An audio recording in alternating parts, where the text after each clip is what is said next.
Good morning, class 11th. Hope you will be fine in the running topic of periodic classification of the element or chemical periodicity. I am going to start electron affinity today.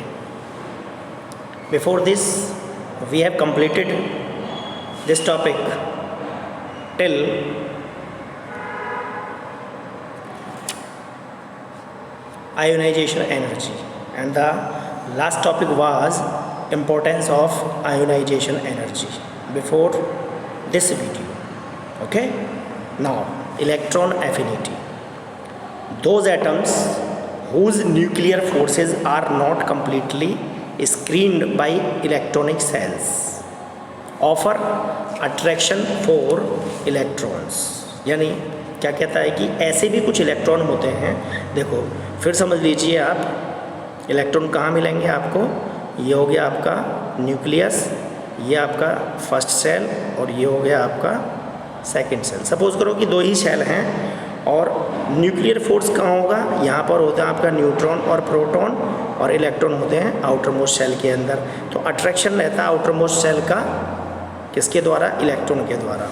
Clear, ये proton और electron के बीच में, क्योंकि proton के ऊपर positive charge होता है और इलेक्ट्रॉन के ऊपर नेगेटिव चार्ज होता है। तो ये जो लास्ट सेल के अंदर इलेक्ट्रॉन है ये क्या करता है, अट्रैक्ट करता है न्यूक्लियस की तरफ। लेकिन अब दिक्कत कहाँ आती है, दिक्कत ये है कि जो और दूसरे इलेक्ट्रॉन हैं आउटर मोस्ट सेल के अंदर या इनर मोस्ट सेल के अंदर, यहाँ जो इलेक्ट्रॉन हैं वो उसको क्या करेंगे, रिपेल करेंगे।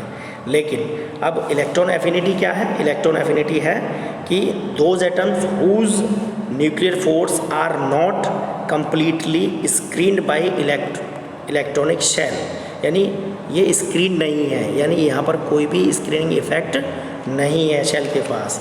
वो क्या करते हैं, ऑफर अट्रैक्शन फॉर इलेक्ट्रॉन्स, यानी ऐसे इलेक्ट्रॉन न्यूक्लियस की तरफ ज़्यादा अट्रैक्ट रहते हैं। Such atoms capture electrons if these are available with in their effective fields to neutralize the electrostatic force, यानी इनके बीच में जो फोर्स बनता है इलेक्ट्रोस्टैटिक फोर्स, वो उसको क्या करते हैं, न्यूट्रलाइज करते हैं। क्लियर,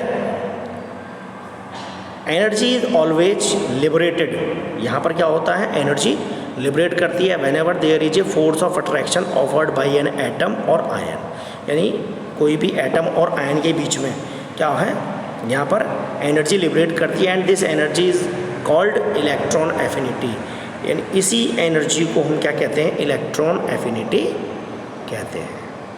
क्लियर जी, आगे आ जाइए इधर।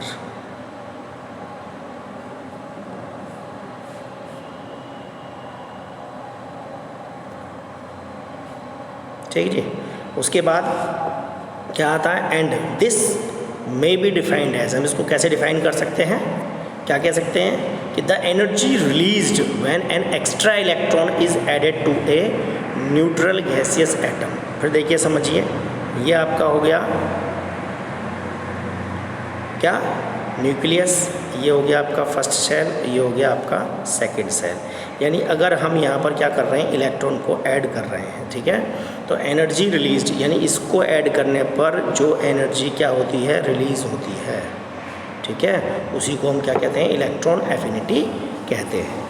And when first electron is added in a neutral atom, अगर पहला ही एक इलेक्ट्रॉन क्या होता है, ऐड होता है न्यूट्रल एटम के अंदर, then some energy is released, तो कुछ ना कुछ एनर्जी रिलीज होती है, that is called first electron affinity. But in case of second electron affinity energy will be absorbed due to electronic repulsion, यानी अगर एक इलेक्ट्रॉन ऐड किया हमने तो दूसरे इलेक्ट्रॉन को ऐड करने के लिए वहाँ क्या हो जाएगा, इलेक्ट्रॉनिक रिपल्सन हो जाएगा, और अब एनर्जी क्या है, एब्जॉर्ब हो जाएगी, रिलीज नहीं होगी। जैसे फॉर एग्जाम्पल देते हैं हम यहाँ ऑक्सीजन का, ऑक्सीजन को हमने एक इलेक्ट्रॉन दिया, ठीक है, तो किस में चेंज होगा, O- के अंदर चेंज हो जाएगा, तो इसको ही हम क्या कहेंगे, फर्स्ट इलेक्ट्रॉन एफिनिटी। ठीक है जी। अब ये जो फर्स्ट इलेक्ट्रॉन एफिनिटी है ये फिर दूसरा एक इलेक्ट्रॉन लेगा that will be change into O minus that is called second electron affinity. अब जो फर्स्ट इलेक्ट्रॉन एफिनिटी की वैल्यू है वो कैसी होगी, निगेटिव में होगी, वो एक एक्सो एनर्जेटिक रिएक्शन होगी, लेकिन जो सेकंड वाला है उसकी जो सेकंड इलेक्ट्रॉन एफिनिटी है वो वैल्यू पॉजिटिव के अंदर होगी, वो पॉजिटिव होगी। So higher the energy released in the process of taking up an extra electron, the higher will be the electron affinity. यानी जितनी ज़्यादा एनर्जी क्या होगी ये लेगा उतनी ज़्यादा इसकी इलेक्ट्रॉन एफिनिटी होगी। And higher the value of electron affinity of the atom the more is its tendency to change into anion, and it is very difficult to determine the electrons affinity experimentally. हम experiment के द्वारा electron affinity को determine नहीं कर सकते। So the values have been calculated on the basis of thermodynamic concept. Electron affinity को हम किसके आधार पर, थर्मोडाइनेमिक कॉन्सेप्ट के आधार पर कैलकुलेट करते हैं। And it is expressed in electron volt. इसकी जो यूनिट होती है वो होती है आपकी electron volt. And this the value of inert gas are assumed to be zero. यहाँ पर हम जो इनर्ट गैस होती हैं उनकी जो वैल्यू लेंगे, क्या लेंगे, that would be zero, because they have stable NS2 to NP6 stable configuration and unable to accept any electron. यानी देखो मैं यहाँ आपको बता देता हूँ, यानी जो क्या होती हैं इनर्ट गैसेस होती हैं, ये हो गया सपोज करो हम बनाते हैं नियॉन की स्ट्रक्चर। नियॉन एटॉमिक नंबर होता है 10, तो ये न्यूक्लियस, ये फर्स्ट सेल और ये सेकंड सेल। इस सेल फर्स्ट सेल के अंदर कितने इलेक्ट्रॉन आ जाएंगे, 2, और इस आउटर मोस्ट सेल के अंदर कितने इलेक्ट्रॉन होंगे, 8, 3, 4, 5, 6, 7 और ये 8। चूँकि इसकी जो सेल हैं वो कंप्लीट हैं, ठीक है। यहाँ हम कोई इलेक्ट्रॉन एनर्जी देकर भी हम इसके अंदर नहीं डाल सकते, तो इसलिए इसकी जो वैल्यू होती है वो 0 होती है, ठीक है। And the values for alkali metals are between 0 and 1, क्योंकि वहाँ से एक इलेक्ट्रॉन क्या हो सकता है, वहाँ इलेक्ट्रॉन्स निकाला भी जा सकता है और डाला भी जा सकता है।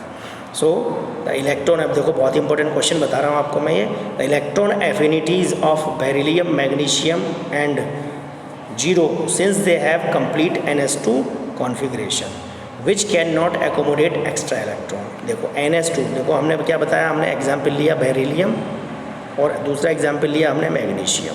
तो बेरिलियम की आउटर मोस्ट शेल के अंदर भी 2 इलेक्ट्रॉन है और मैग्नीशियम की आउटर मोस्ट शेल के अंदर भी 2 इलेक्ट्रॉन है। यानी हम एनर्जी लगाकर भी इलेक्ट्रॉन्स ना तो मैग्नीशियम को दे सकते और ना ही बेरिलियम को दे सकते, इसलिए यहाँ पर इनकी जो इलेक्ट्रॉन एफिनिटी है वो 0 है, क्योंकि इनका इलेक्ट्रॉनिक कॉन्फ़िगरेशन क्या है, कंप्लीट है। Similarly the values for N and P are very low because they also have completely half filled p orbital. ऐसी किसके अंदर बताया, नाइट्रोजन के अंदर और फास्फोरस के अंदर। क्यों, क्योंकि उसके अंदर क्या है, हाफ फिल्ड ऑर्बिटल है। देखो नाइट्रोजन का मैं केस दिखाता हूँ, नाइट्रोजन 7, 2,5।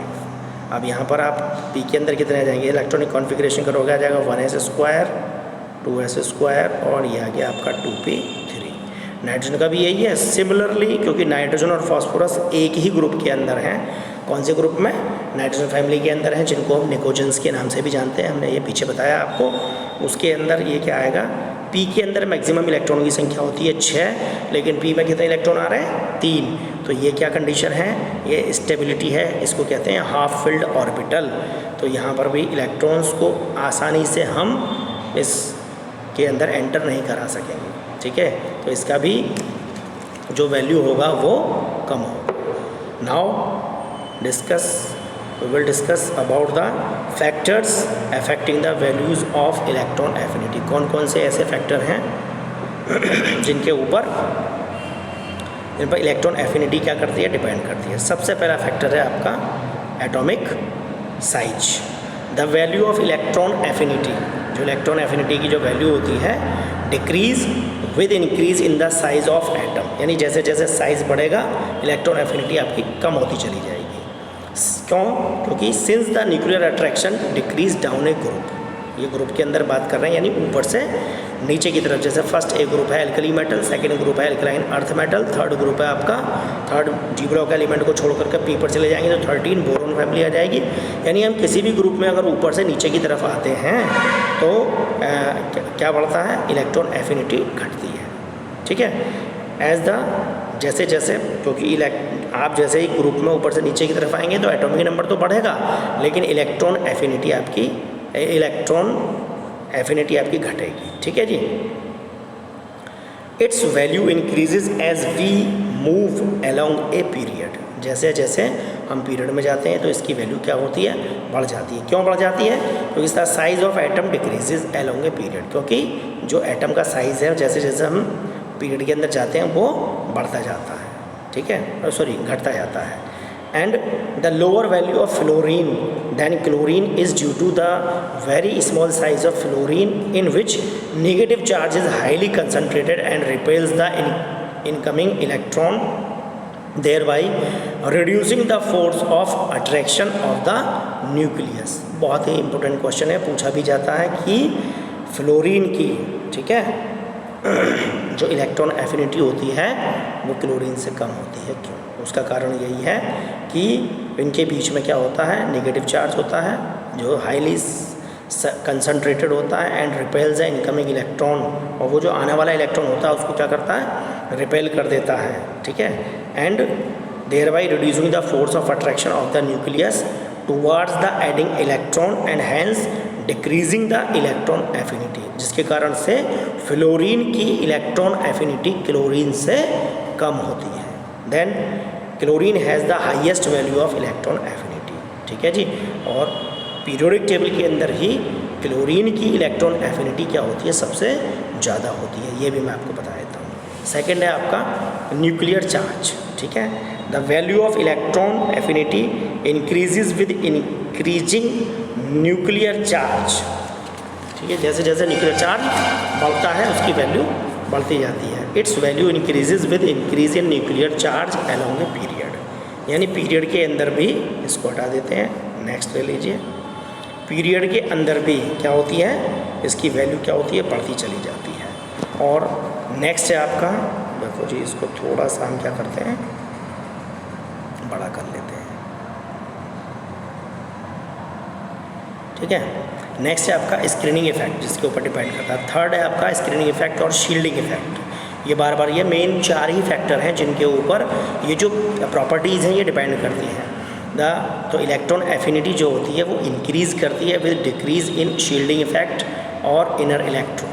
ठीक है, जैसे जैसे स्क्रीनिंग इफेक्ट घटेगा आपका इलेक्ट्रॉन एफिनिटी बढ़ेगा। ठीक है, and the value of electron affinity also depends to some extent upon the type of orbital in which electron is added, and the value is greater than electron enters s orbital and decreases successively for p, d and f। यानी s के अंदर ज़्यादा होगा, p के अंदर कम होगा, d के अंदर उससे भी कम होगा और f में सबसे कम होगा। नेक्स्ट क्या इम्पोर्टेंस है जी इलेक्ट्रॉन एफिनिटी की?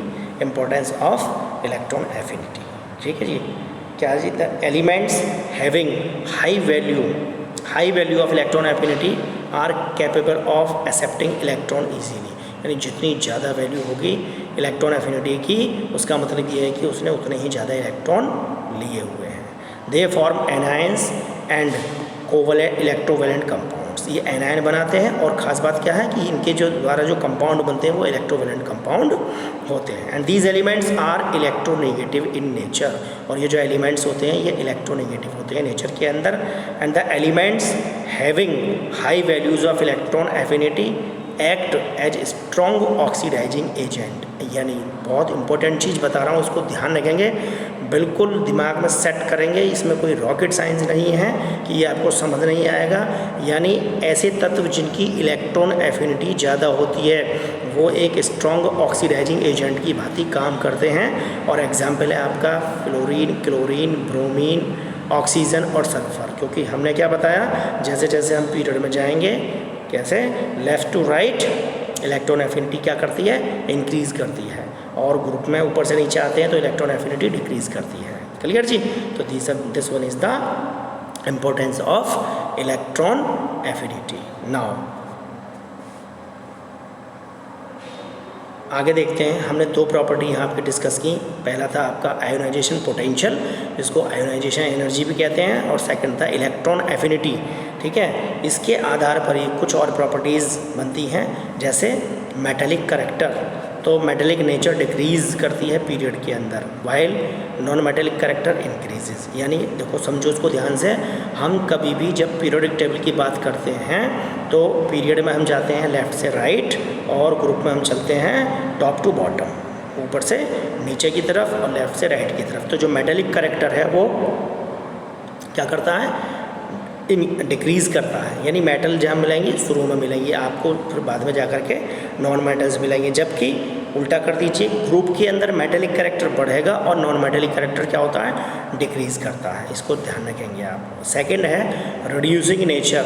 रिड्यूसिंग नेचर जो होगी, जैसे जैसे पीरियड में जाएंगे हम, रिड्यूसिंग नेचर जो होगी वो डिक्रीज़ करेगी, जबकि ऑक्सीडाइजिंग नेचर क्या होगी, वो इंक्रीज़ करेगी। एंड रिड्यूसिंग नेचर इंक्रीज़ करेगी ग्रुप में और ऑक्सीडाइजिंग नेचर डिक्रीज़ करेगी पीरियड के अंदर, ग्रुप के अंदर। ठीक है जी। और थर्ड वन है stability of metal increase while activity of the metal decreases. Stability metal की इंक्रीज़ करेगी, जो एक्टिविटी है मेटल की वो डिक्रीज़ करेगी in a period. And in a group stability decrease while activity increases. और फोर्थ चीज़ है आपका basic nature of the oxides. देखो यहाँ एक चीज़ दिमाग में बैठा लो अपने में कि जो मेटल के ऑक्साइड्स होते हैं वो बेसिक नेचर के होते हैं। ठीक है जी। मेटल के जो ऑक्साइड होते हैं वो बेसिक नेचर के होते हैं और जो नॉन मेटल के ऑक्साइड होते हैं वो एसिडिक नेचर के होते हैं। ठीक है। तो अब जैसे हमने वहाँ करेक्टर डिस्कस किया कि मेटेलिक ऑक्साइड जो होते हैं वो क्या करते हैं, घटते हैं। इसको PDF नोट से नोट कर लेंगे अगर यहाँ छोटा नज़र आ रहा है आपको तो। ठीक है। Basic nature of the oxides decreases in a period.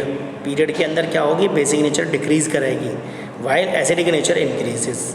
But in a group basic nature increases, यानी ऊपर से नीचे की तरफ जाएंगे, सारे मेटल के ऑक्साइड हैं तो बेसिक नेचर बढ़ेगा और एसिडिक नेचर क्या होगा, कम होता चला जाएगा। तो ये चार चीज़ें मैंने आपको और शेयर की, डिस्कस की। मेटल की नेचर, ठीक है जी, और रिड्यूसिंग नेचर और स्टेबिलिटी ऑफ मेटल्स और बेसिक नेचर ऑफ ऑक्साइड्स। तो इन चारों को भी आप ध्यान रखेंगे। अगला आपका टॉपिक आता है आपका इलेक्ट्रोनेगेटिविटी। अगली पीरियोडिक प्रॉपर्टी है इलेक्ट्रोनेगेटिविटी, यानी ये भी बहुत इंपॉर्टेंट है। इलेक्ट्रोनेगेटिविटी क्या, किसको कहते हैं, the tendency of an atom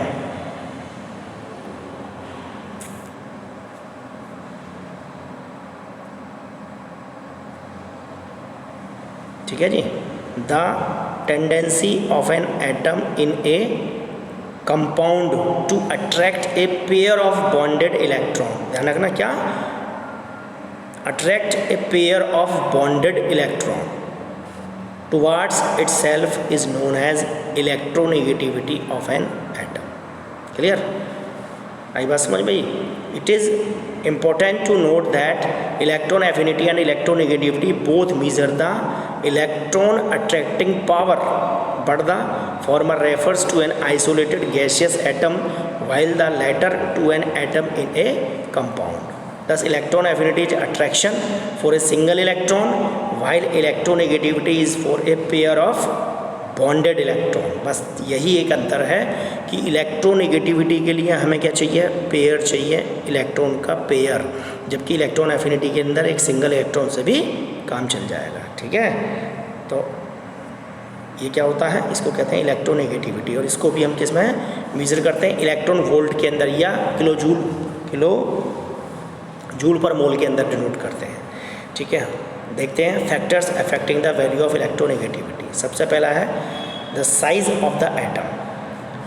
जो कौन प्रभावित करता है, जो इलेक्ट्रॉन का साइज़ है वो उसको अफेक्ट डालता है। और दूसरी चीज़ है इलेक्ट्रॉनिक कॉन्फ़िगरेशन।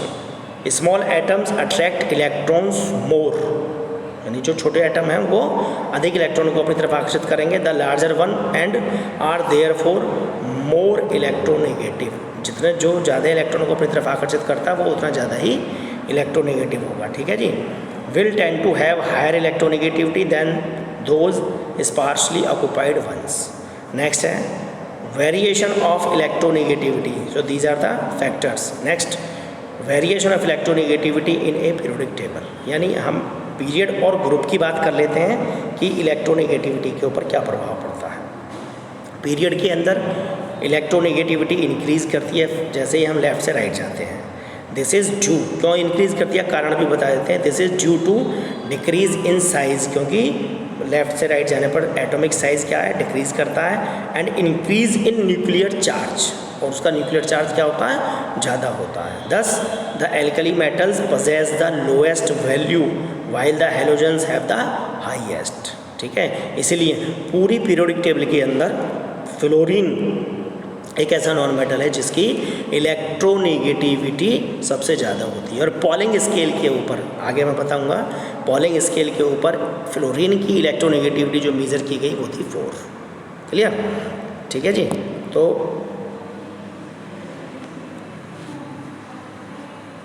इनर्ट गैस की जैसे इलेक्ट्रॉन एफिनिटी 0 होती है, ऐसी इलेक्ट्रोनेगेटिविटी भी 0 होती है। अब हम ग्रुप की बात करते हैं। ग्रुप में जब हम ऊपर से नीचे की तरफ आते हैं, टॉप टू बॉटम, तो ये क्या करती है, इंक्रीज़ करती है। ठीक है, क्योंकि एटॉमिक साइज़ क्या होता है, इंक्रीज़ होता है।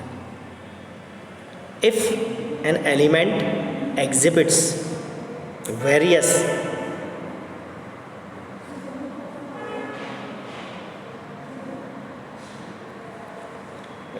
various oxidation state, the atom in the higher oxidation state will be more negative। यानी जिसकी ऑक्सीडेशन स्टेट, अब जैसे कोई एलिमेंट है उसकी 2 ऑक्सीडेशन स्टेट है, तो जिसका ऑक्सीडेशन स्टेट ज़्यादा है वो ज़्यादा क्या होगा, इलेक्ट्रोनेगेटिव होगा, due to greater attraction for the electron, क्योंकि उसको इलेक्ट्रॉन ज़्यादा मिलेंगे। फॉर एग्जाम्पल जैसे टिन है, टिन की ऑक्सीडेशन स्टेट 2 होती है, टिन की ऑक्सीडेशन स्टेट 2 भी होती है और टिन की ऑक्सीडेशन स्टेट 4 भी होती है।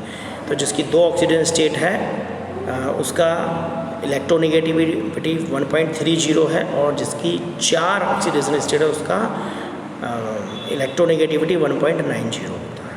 ठीक है, और इलेक्ट्रोनेगेटिविटी को हम, ये स्केल आपके नहीं है सिलेबस में, वो पॉलिंग स्केल है, आपने क्या करना है, इस पोर्शन को छोड़ देना है, ये यहाँ से नोट नहीं करना है।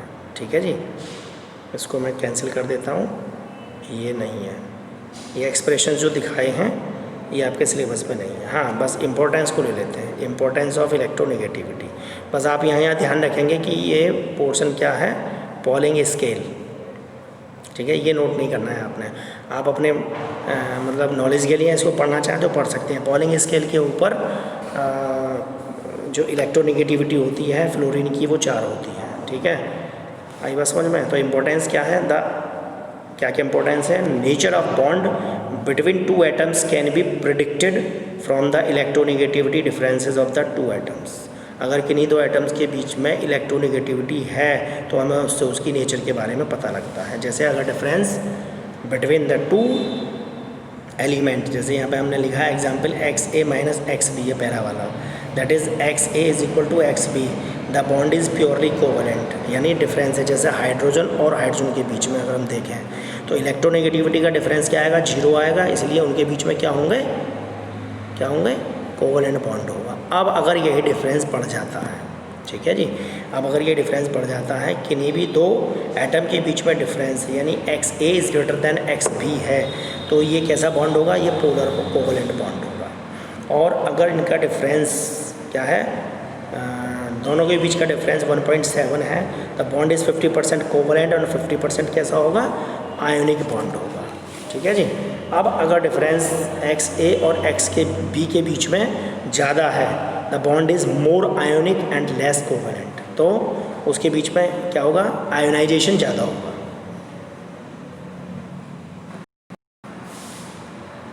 तो क्या होगा, मोर आयोनिक होगा, and the molecule will be represented in such case that is BA।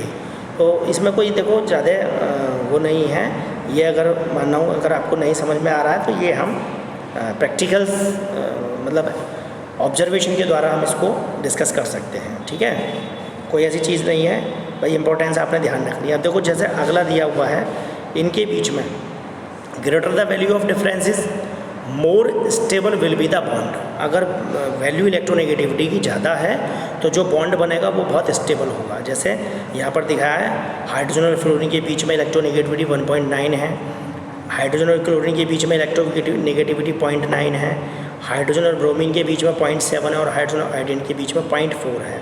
तो यहाँ पर क्या है, स्टेबिलिटी डिक्रीज़ कर रही है, ठीक है। तो stability of compound in which, जहाँ बॉन्ड क्या है, is very small are unstable, लेकिन जहाँ पर इनके बीच में स्टेबिलिटी है वहाँ बॉन्ड क्या होता है, स्ट्रॉन्ग होता है। आई बात समझ में जी। तो अब अगर दोनों के बीच में डिफरेंस क्या है, नेचर ऑफ ऑक्साइड्स को भी हम प्रोडिक्ट कर सकते हैं। इनके जो दोनों के बीच में इलेक्ट्रोनेगेटिविटी, किन्हीं भी दो एटम के बीच में इलेक्ट्रोनेगेटिविटी के डिफरेंस के द्वारा हम नेचर ऑफ ऑक्साइड को भी प्रोडिक्ट कर सकते हैं, ठीक है। जैसे XO is the electronegativity of oxygen, clear. यहाँ पे अगर है तो XO और XA के बीच में क्या बनेगा, ज़्यादा बनेगा, तो ऑक्साइड शोज़ बेसिक नेचर। तो कैसा होगा, वो बेसिक नेचर का होगा, जैसा सोडियम ऑक्साइड, क्योंकि आपको पता है सोडियम क्या है, मेटल है, और मेटल के ऑक्साइड कैसे होते हैं, नेचर के अंदर बेसिक होते हैं। अब अगर ये स्मॉल है, इनके बीच में बॉन्ड स्मॉल है, तो वो एसिडिक नेचर को शो करेगा, यानी वो जो बॉन्ड होगा वो नॉन मेटल और ऑक्सीजन के बीच में होगा। और हम जानते हैं, we know very well that, कि जो एसिडिक ऑक्साइड्स होते हैं, acidic oxides are non metallic oxides जो होते हैं, वो non metallic oxides are acidic in nature. Non metal के जो ऑक्साइड होते हैं वो एसिडिक होते हैं नेचर के अंदर, ठीक है। तो ionic compounds having percentage ionic character less than 20% were found coloured. बहुत इंपॉर्टेंट चीज़ है ये भी, यानी ऐसे आयोनिक कंपाउंड जिनके अंदर ये जो करेक्टर है ये 20% से कम है, वो कैसे होते हैं, कलर्ड होते हैं। ये चीज़ आप 12th में जाकर भी पढ़ोगे। जैसा सिल्वर क्लोराइड है 22% है, वाइट होता है, जबकि सिल्वर ब्रोमाइड है 18% है यहाँ पर करेक्टर्स इसके अंदर, तो लाइट येलो होता है। AgI है, सिल्वर आयोडाइड है, ये क्या होता है, डार्क येलो होता है। और सिल्वर सल्फाइड Ag2S ये 8% होता है, तो ये ब्लैक होता है। यानी lesser the percentage ionic character darker will be the colour. अगर उसके अंदर उसका परसेंटेज कम है तो कलर कैसा होता चला जाएगा, डार्कर होता चला जाएगा। सो स्टूडेंट्स, यहाँ आज हमने डिस्कस किया इम्पोर्टेंस ऑफ इलेक्ट्रोनेगेटिविटी। ज़्यादा लंबा वीडियो ना हो जाए इसलिए इसको हम यहीं स्टॉप करते हैं। अब ये कंटिन्यूटी में आपको वीडियो मिलते रहेंगे और किसी किसी दिन एक नहीं 2 भी मिल सकते हैं। अगर इससे रिलेटेड आपको कोई डाउट आता है, इस वीडियो को आप देखें, इसके PDF नोट्स भी मैं भेजूँ, लेकिन जहाँ मैंने कैंसिल किया है वो आपने नोट नहीं करना है, वो आपके सिलेबस का पार्ट नहीं है, क्लियर। इससे रिलेटेड अगर कोई डाउट आता है तो आप मेरे से एनी टाइम, कभी भी आप ये नहीं कि इस समय नहीं वो नहीं, आप मैसेज भी करके छोड़ देंगे तो मैं खुद कॉल कर लूँगा आपको। Okay, thank you very much, have a nice day.